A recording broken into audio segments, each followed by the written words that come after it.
अस्सलाम वालेकुम, नमस्कार, आदाब। मैं हाजी इरफान, आप देख रहे हैं CNN TV न्यूज़।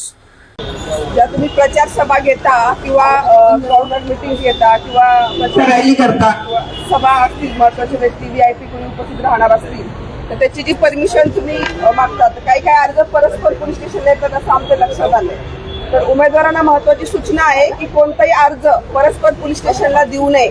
तुम्हाला जो अर्ज द्यायचा आहे तो एक खिडकी त्यांनी योजना सुरू केली आहे आरोग्य, तुम्हाला जो अर्ज आहे तो एक खिडकीलाच द्यायचा आहे। त्यांच्याकडून आम्हाला जे काही पत्रव्यवहार असेल तो करण्यात येईल, मग आपल्याला ती परमिशन देण्यात येईल। परस्पर कुणीही पोलीस स्टेशनला या संदर्भात अर्ज करू नये।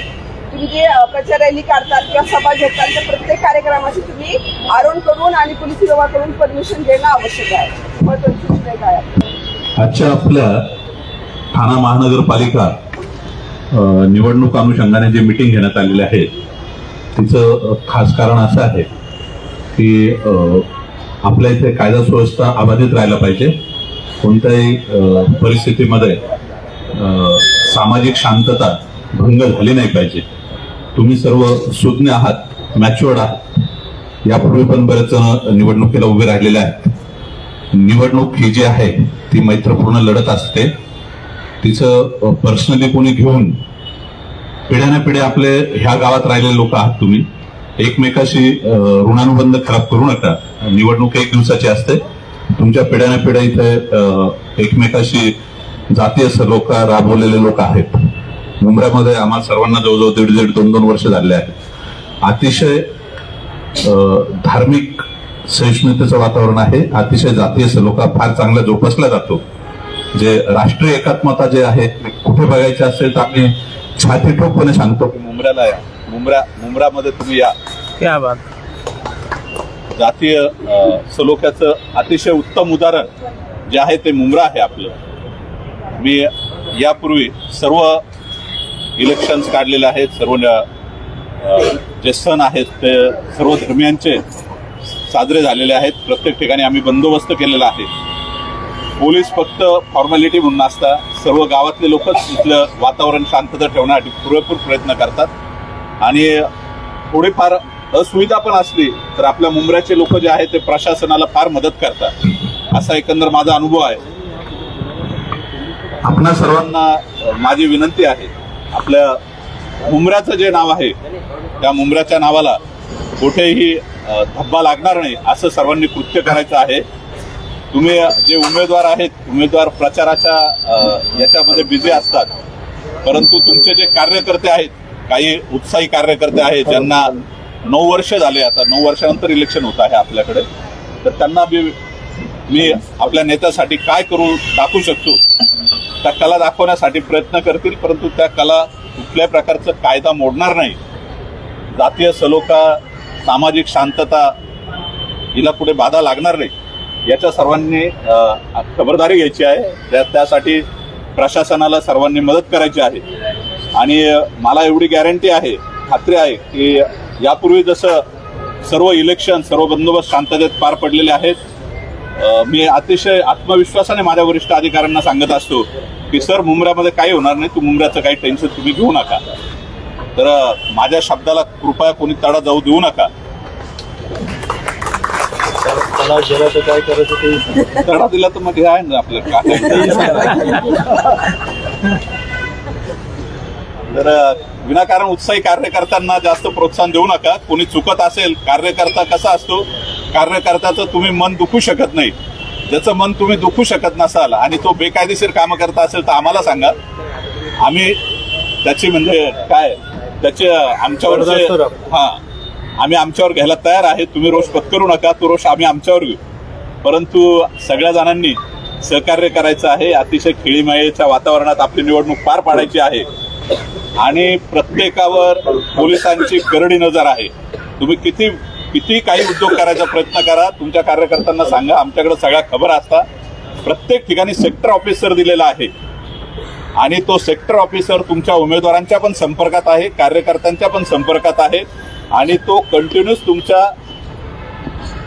आपल्या मुंब्र्यामधील प्रत्येक वॉर्डामध्ये जे सेक्टर ऑफिसर आहेत, 3 सेक्टर ऑफिसर आहेत, त्यांच्यासोबत स्टाफ आहे, ते सर्वजण फिरत असतात। त्यांचे गुप्त बातमीदार पण फिरत असतात।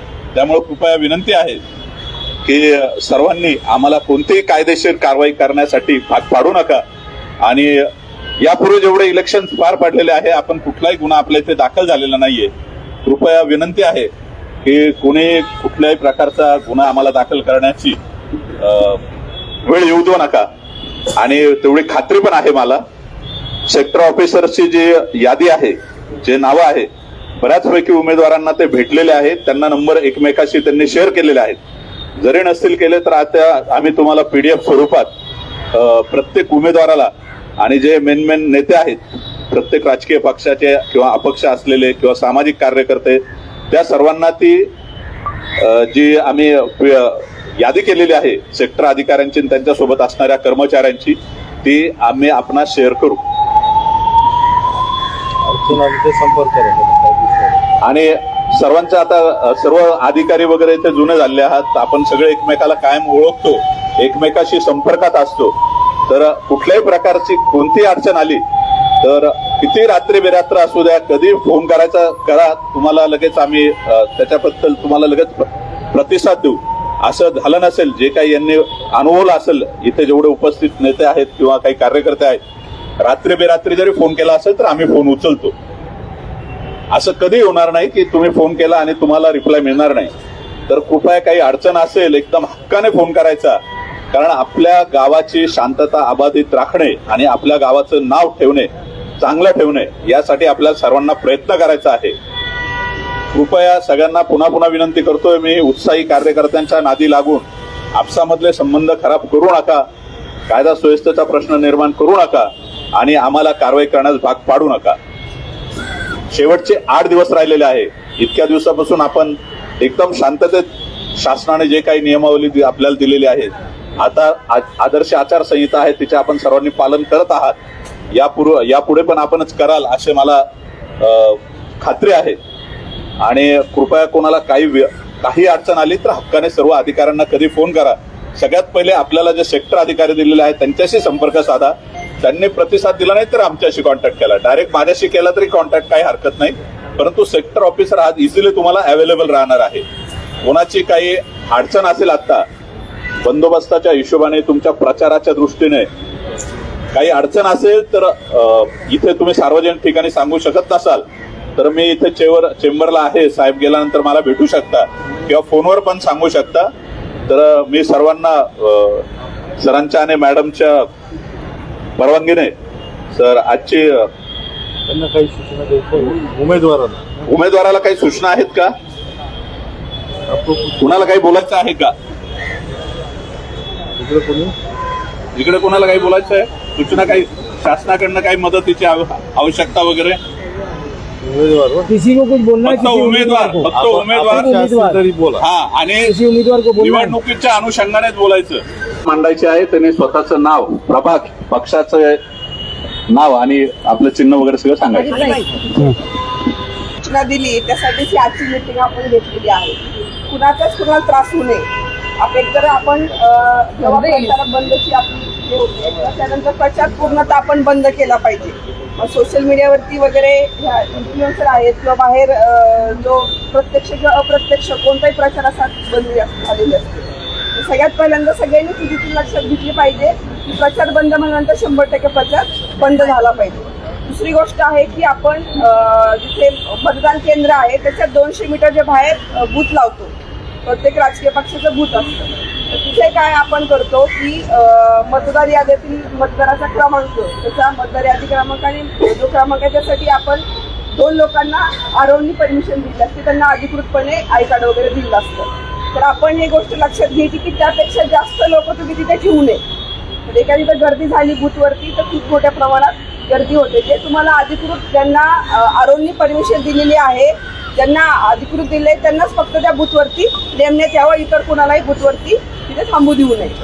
आणि 100 मीटरच्या आतमध्ये प्रचाराला पूर्ण बंदी आहे. त्यामुळे कोणत्याही पक्षाचं जे चिन्ह आहे किंवा झेंडा आहे ते वापरण्यासाठी मनाई आहे.